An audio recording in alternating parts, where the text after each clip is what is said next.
This is the TD Fitness Podcast with Coach T, episode number 87.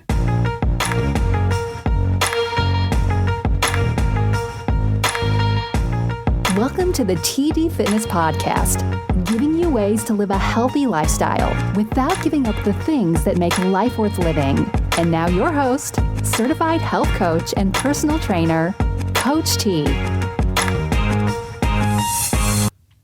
Hey guys, what's up? Welcome back to the TD Fitness Podcast. This is Coach T, and I'm here with you in episode number 87. And in this episode, we're talking about dealing with legitimate fears and really how to get out of your own way. And the example that I'll use throughout this episode is that of the swim portion of a long distance triathlon. But there are a number of things that apply not just to that particular example or that particular event, but really apply holistically in a number of things. And it could be a fitness event. It could be really anything, though, in your life that you are contemplating doing or have hesitation or worry about because you're afraid to make the leap, quite frankly. So specifically, the question that we're answering, though, in this episode, it really stems from directly from a question that came from one of the action takers, one of the members in the Action Taker Academy. And she says, basically, I need some mental help. I have a huge phobia of ocean swimming. How do or will I overcome this for the triathlon? And she's worried, that the race is kind of a huge obstacle in itself, but really the swim in the ocean is just something that is so hard to grasp, and it causes some legitimate fear. So she asked that I address this either in a Facebook Live or a podcast, really on how to get out of your own mental way and work through legitimate fears. So that is what we are talking about here in this episode. And let me just say, as I say always, my favorite episodes to do and to provide for you all are those that come directly from the questions and things that you all want to know. So thank you so much for providing this question. And I encourage all of you to hit me up. I mean, that's what I'm here for. That's the reason why I do this. So I want to address your concerns and answer the questions that you have. So this is important for a number of reasons, this topic. And the first is, as I mentioned a little bit earlier, is that, this is something that applies to so many people. A lot of times I will cater my content to those with busy lifestyles. But really, this is something, when we talk about addressing our fears or tackling our fears, this is something that applies to all of us. We all have fears that we would like to overcome, or that, even worse, prevent us from doing things that we can do and keep us from reaching our full capacity and keep us from achieving those goals that are really possible for us, but that we're just scared to attempt. So I want you to know that you're not the only one if you have fears like this. Things like this are a block for many people. They're a block for me too. Oftentimes. So that the takeaway with this episode, what I want to leave you with really is three big picture things. And the first is perspective. The second is some ways to attack or to address the mental side, and then some practical advice, particularly as it relates to the swim in a long distance triathlon. So let's start with the perspective. A little bit of background. So we have to understand that fear and stress are normal and they are good. We need fear in our lives, and we need the appropriate amount of stress. The example that immediately comes to mind for me, I was a basketball player throughout most of high school and in college, and it was something that I really enjoyed doing, a sport that I really enjoyed playing, and I still like, playing basketball. But before every game, I would always get nervous. Always. It didn't matter how big the stage or how small, whether it was, on the college level where people had come to see us play, or at the intramural level, if you will, on a military base. All of the time, I would always be nervous before the game, but I always had to go out there and always had to play. And it was, like I said, it was something that I enjoyed, but it was just something that really caused, a little bit of some butterflies before stepping onto the court. Same thing with public speaking. I heard a recent statistic that said that there are more people that are afraid of dying. There are more people that are afraid of public speaking than death itself. I mean, that's huge. So that is literally the biggest fear that people have, and that is public speaking. I've had the opportunity to do a good amount of public speaking. And in fact, I consider the podcast in some ways a forum for doing that. But the more you do it, the better you get at it and the more comfortable you get with it. But still, before going out before a large group of people, I still get a little anxiety, a little anxious before going out there. But there are a number of things that serve to calm me. And I'm going to go through some of those things as they relate to triathlon. But again, as I said, these are things that kind of relate to just about all of our fears. So understanding that fear and stress are normal and that we need a certain amount of that in our lives, the first thing I would offer along the lines of perspective is this. I want you to ask, what exactly is it that is stressing you out? And then what is it that you're afraid of? And after you answer that question, ask yourself, is it right-sized? Are you blowing it out of proportion? Or is it a real thing? So let's use that example of a long-distance swim and a triathlon. Are you playing the odds or worrying about the minute chance that something may happen? So let's look at a couple of numbers here. The statistics for long-distance triathlon show that the do not finish rate, that's typically abbreviated DNF, those people who do not finish the race for one reason or another, is typically for a half Ironman, for example, it's about 2 to 3%. That is 2 to 3 people out of every 100 that participate. So you have a 97 to 98% chance, just looking at the numbers, of completing all 3 events and finishing the race. Now, I will also tell you that when it comes to participating in these triathlons through the groups that I typically try to promote or help, it's the small group of people basically that I recruit every year and try to loop them in or wrap them into completing their first half Ironman event or Ironman event. Everyone who has attempted that with me has completed it. I mean, it's a pretty small sample set, only about 20 people or so, but still, every single one has completed. Now, I don't say that to put pressure on you to do that, but I just want to let you know that that's the history. So you're looking at an overall completion rate of close to 100% and a completion rate on a smaller scale of those who do it with our group. That's 100%. So those are the numbers. So do you want to play the odds or do you want to worry about that minute chance, as I said, that something may happen, that you, God forbid, you may drown, or that there's a shark that's going to get you, or that there's some kind of flesh-eating bacteria in the water? These are things that I know that in speaking with this individual, we had a really good conversation about it. And these are some of the concerns that are legitimate that come up. But I'm here to tell you that if you look at it from a numbers perspective, those things are very, very slim and minimal. Now, so with that, I would tell you to save the worry for when you're there, okay? Because what you could do is you can worry about all of this beforehand, but really, that doesn't do much good. That just causes stress and anxiety. If you save the worry for when you're in the moment or when you're very close to the moment, that's what we call positive stress, because it helps you to perform. Again, I said that stress is good, stress is normal.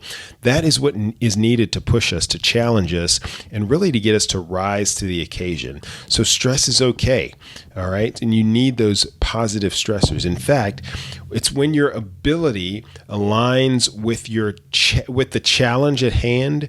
It's when those things meet and you're on the right vector. That's called a state of flow. I just read that in a devotional that I was studying just this morning. Actually, it talked about how when your ability aligns with the challenges that you face, you're in a state of flow, and that is a good place to be because you're being challenged enough, but you have the ability to meet those challenges.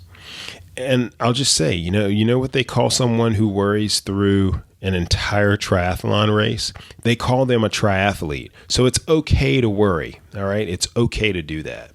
And then the final thing I'll leave you with on perspective is this. And it's this concept of control. I want you to understand the things that you can control and the things that you cannot control. In the category of things that you can control, the amount of training you do, the type of training you do, how long beforehand you start to prepare, the amount or the type of equipment that you get, the mental state, the mental mindset that you're in, those are all things that you can control. Surrounding yourself with like-minded people, with positivity. You can control all of these things. Things that you can't control, the water temperature, how rough the water is, what other people around you are thinking, the conditions of the race. Those are things you can't control. So guess what? If you can't control it, then don't worry about it, okay? It goes back to the Serenity Prayer, right? Lord, give me the patience to accept the things that I cannot change, the courage to change the things that I can, and the wisdom to know the difference. So you have to be wise enough to know the difference between what you can control and what you can't control. And frankly, it doesn't make a whole lot of sense to worry about the things that you have no control over. So that's all I'll offer along the line of perspective. Now, let's talk a little bit about the way to actually address, from a mental standpoint, a mental preparation standpoint, how to address these, again, completely legitimate fears. I won't go so far as to say justified fears, but they're legitimate because any fear in our own mind is legitimate in its own right. It's something that causes us some consternation. So we have to address it. So I'm absolutely acknowledging that. The first thing that I'll start with is that you have to believe. You have to believe in yourself. And again, this is one of those things that applies to so many different things that we do in life. One way you can look at this, so going back to the triathlon swim example, you can either tell yourself that you're not a swimmer, that you've never gone this distance before, that you're worried about some of those things, again, that you can't control, or you can tell yourself that you are a swimmer. You can tell yourself that you've been swimming for the past few months in preparation for this race. You can tell yourself that you're going to complete it. Though that subtle shift in your mind from thinking that you are versus thinking that you aren't, and thinking that you can versus thinking that you can't, sometimes that makes all the difference. I mean, it is huge. I think back to some of the heroic examples that we read about in our nation's military, and some of the seemingly impossible feats that military members have done, that athletes have done, where everyone else doubted that it could even be done, but the individual believed that it could be done. Another example that comes to mind is Bannister in the 4-minute mile. Nobody believed that anyone could run a mile in under 4 minutes, but guess what? After Bannister ran a mile in 4 minutes, within a year, there were a bunch of other people who ran in under 4 minutes. All it takes is a belief that you can do it. So start with believing in yourself and changing your mindset to think positively versus negatively. The second thing I'll tell you along the lines of mental preparation is to embrace where you are. Enjoy it. So again, back to the swim example. Don't think about the race, okay? Just think about enjoying it. How often do you get to get in the water with a bunch of other people and look to complete your very first half Ironman? That in itself is a moment to relish. Now, I will be completely honest. In my first half Ironman, I was not thinking that. I was pretty terrified myself. So I'm looking back now, thinking of ways that I could have done that better, and I'm trying to relay that insight and experience to you. Okay? Enjoy the moment. Think about it in the perspective of where it actually fits in your life and where it fits along, with your goals for life, your goals for fitness. This is a big deal. You're starting the swim of your very first half Ironman. That is huge. And once you're through it, you're going to look back at it and you're going to be extremely proud of yourself and you're going to feel extremely accomplished. Okay, so embrace it and enjoy it. Now, another thing I'll say in this category of the mental preparations is that not only so the first time, I get it, it's scary, okay? But from experience, I'll tell you that it's also the first time of many. So yeah, your first time is scary, but it's also the first time. And what I mean by that is after you do it once, chances are you're going to want to do it again, okay?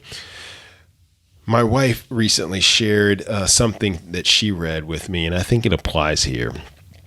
And I'm going to paraphrase the quote, but it said, "Even on your worst day, you have to remind yourself that your track record for getting through bad days is 100%. So think about that. Think about the challenges that you've had in your life.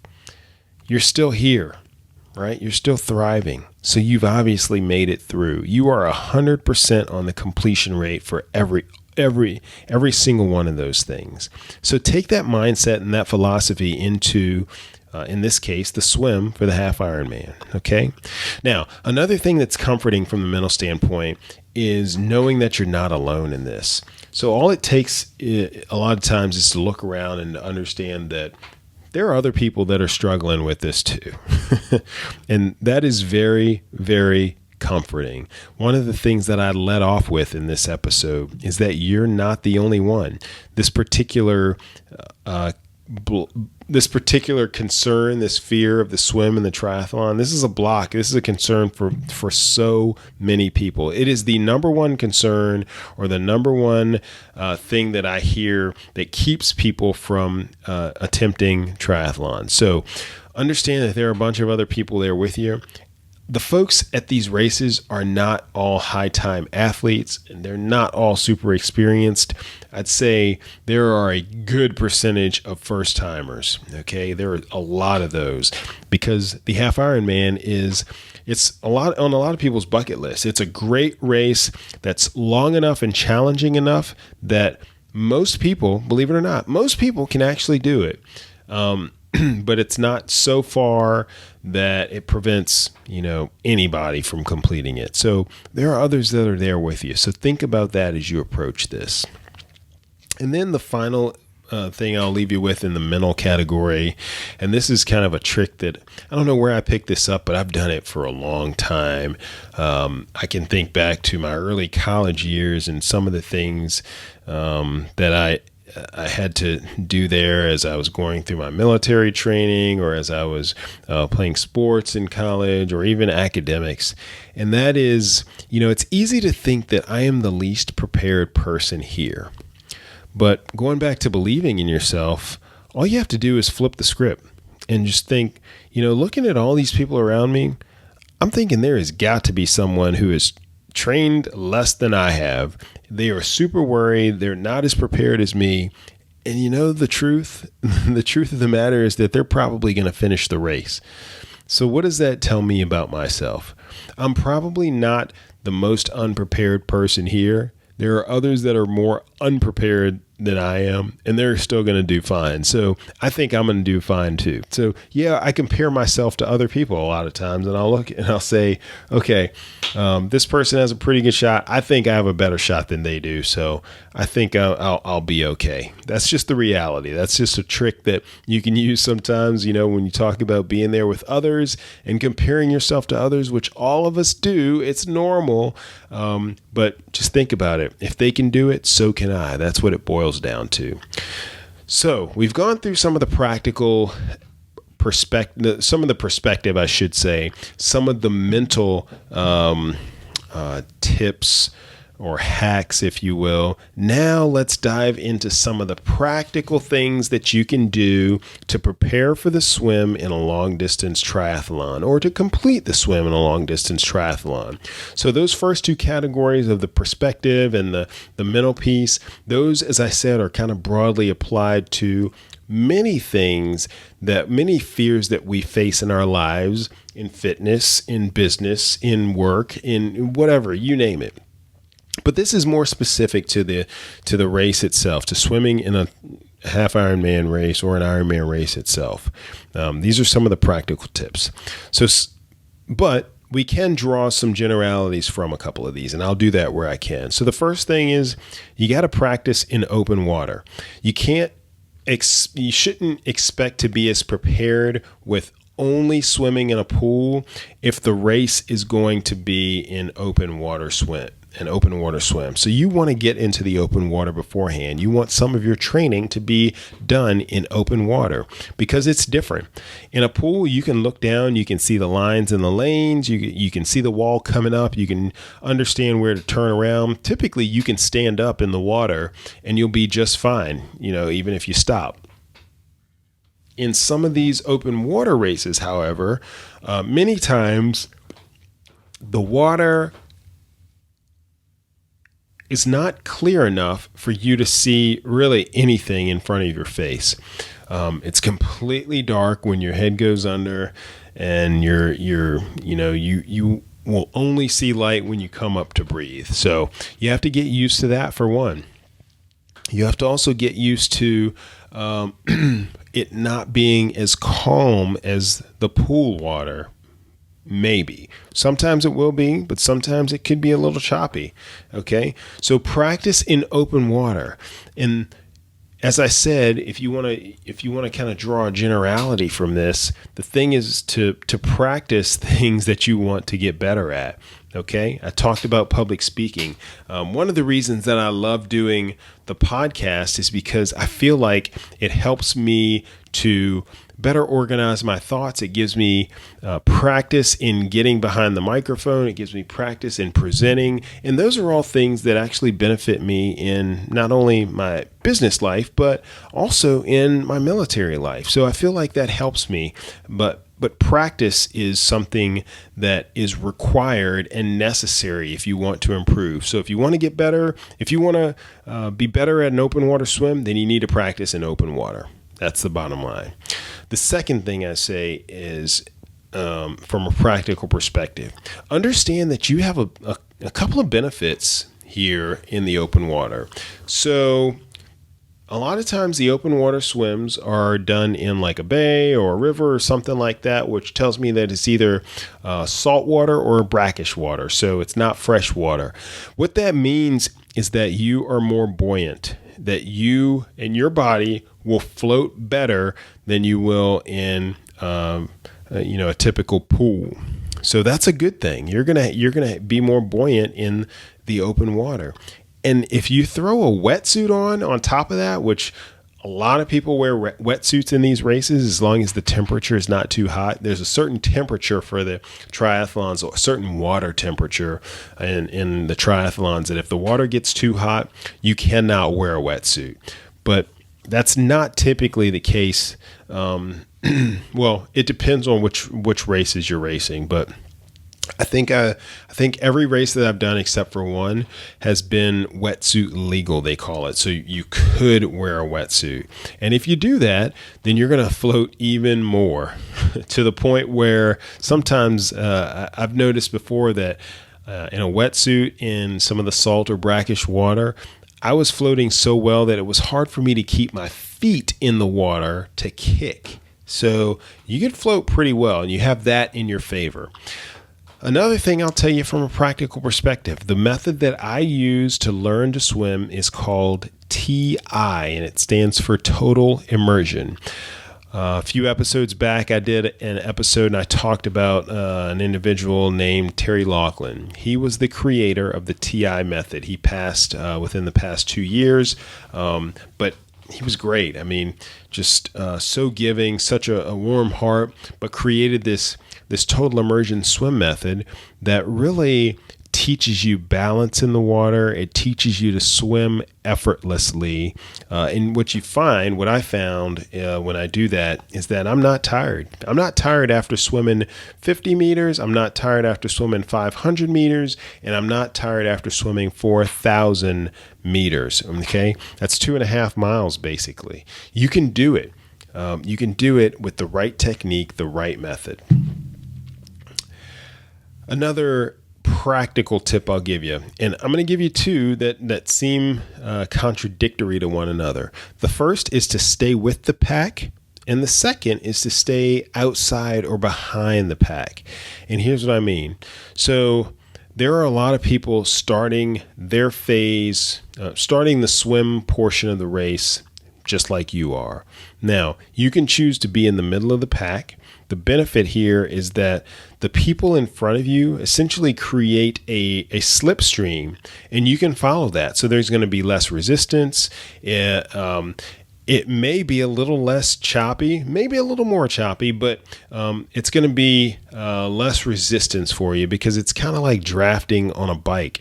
If somebody is cutting the wind from you ahead of you, then you get in their slipstream, or kind of like ducking behind a big 18-wheeler on the highway. You burn less gas because your car isn't working as hard because the truck in front of you is cutting through all the air resistance. It's the same concept. So you can follow those individuals and they create that slipstream for you in the water. The other benefit of that is that you don't have to what's called spotting. You don't have to spot as much, meaning you don't, as long as the pack knows where they're going, which sometimes is questionable, but is usually okay. As long as they know where they're going, they're going to swim in a relatively straight line. Then you can just continue to follow the people, and you don't have to lift your head up and look forward, which really breaks your stroke up quite a bit. So you don't have to do that as much. So those are the benefits of kind of staying with the pack. Now, I also said start outside the pack, and I will tell you that this is my preferred technique, even now after having a handful of races under my belt. So I remember my very first, it was an Olympic triathlon, and my greatest concern was that I was going to get swum over. Somebody was going to come behind me, a faster swimmer, and basically either hit my legs, which would cause disruption in my kicking and my propelling going forward, or they would come up beside me and inadvertently hit my head or hit my arm. And I was just afraid that, I needed to be completely by myself and no one touching me. Otherwise, I was going to have some trouble. Well, it turned out that what I did in that first race was I literally waited as my swim wave was called. I just worked my way to the back, and I was literally the last person in the water in my swim wave. So there were, maybe a minute or two behind me, there's another wave that started, but there was nobody in my wave that was behind me. So I didn't have to worry about anybody coming up behind me and swimming on top of me. So that's one benefit, one thing you could do. The other thing is you can start outside the pack. I'm a math guy, and if you're familiar with the Pythagorean Theorem, it's basically an equation that says that a squared plus b squared equals c squared. Now, if you understand that, you know exactly what I'm talking about, and some of you may have no idea what I'm talking about, but here's the deal. So if you're swimming in a straight line, That's one distance. What I'm telling you that is if you start outside the pack, so if you're swimming straight for 200 yards, for example, if you go 60 feet to the right or left and then go the most direct path to the same point that those straight line people are swimming, you will only have swam 1 yard farther than everyone else. So it's essentially the same distance, but now you're 60 feet outside of center line, which means there's less traffic out there, probably nobody out there. I mean, that's 20 yards. So you can stay outside the pack and still essentially swim the same distance over the course of a 200-yard stretch and not have to worry about people bumping into you, possibly, or swimming over you, or getting in your way. So that's another technique. Now, 2 more practical tips. If you find yourself in the water and you just have a panic attack, here's the deal. Just stop. Okay? Just like you would on the run, just like you would on a bike, if you find yourself getting tired or things just don't feel right, stop, do the doggy paddle. And you can also, in these races, a lot of people don't know this, but there are a number of canoes and rafts out there keeping an eye on everybody to make sure everyone's safe. You can actually stop and hold on to those things. It is completely legal as long as you don't use it to help yourself move forward. You can hang on to that thing for as long as you want to. As long as, you make the time cutoff, which most people have no problem with. So just stop, either doggy paddle or just grab onto one of those things, just like you'd stop on a bike or a run, and then calm yourself. Just deep breaths. Understand that you're not in it alone. There are a bunch of other people with you, that you're going to get through it, and then continue on. Okay? The final piece of practical advice I will tell you is this. Trust your training. That is the reason why we train, okay? Yes, there is a huge fitness component to the training piece, but I will tell you that a big part of it too is just the mental, just the comfort of knowing that you are prepared. I like to say that every single training session in leading up for a long race like this is a deposit into your proverbial fitness bank account, and you're gonna look to make a withdrawal on race day. You just want to make sure that you have enough in the bank to cover the amount that you want to withdraw. That's why the training is important. Each training day, each training session is a deposit, and you're going to cash in on it come race day. Okay? Think about it in that way. So trust your training, because if you put the time in, then you're going to be just fine. Now, the final piece of advice I'll give you before kind of wrapping this up is, I think all of this could be summed up in one broad term. And you've heard me say this before. Take the leap. Step out, embrace the fear, and take the leap. Not knowing where you're going to land. That's the hard part, okay? But you have to do it, because that's how we challenge ourselves.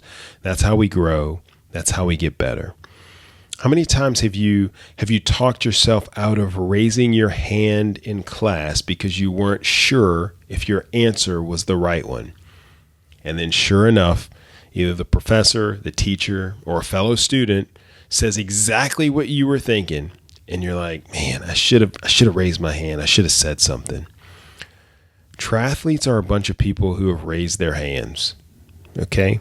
All I'm asking you to do is raise your hand, step out, take the leap, and try.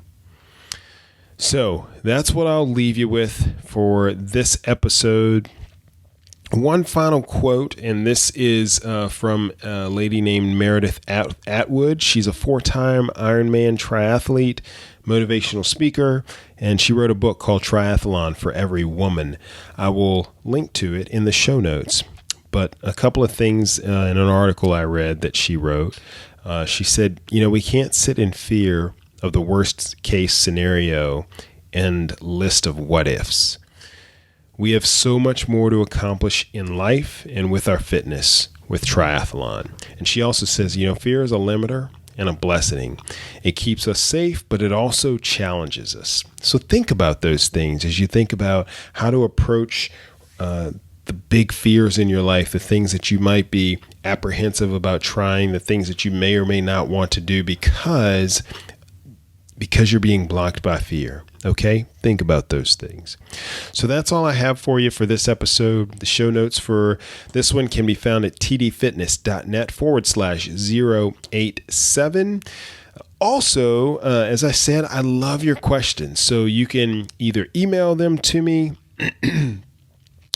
You can submit a question through the website, tdfitness.net/contact. You can call in to the question line, 888-TDFIT-01, and hit the appropriate option there. You'll hear it in the menu.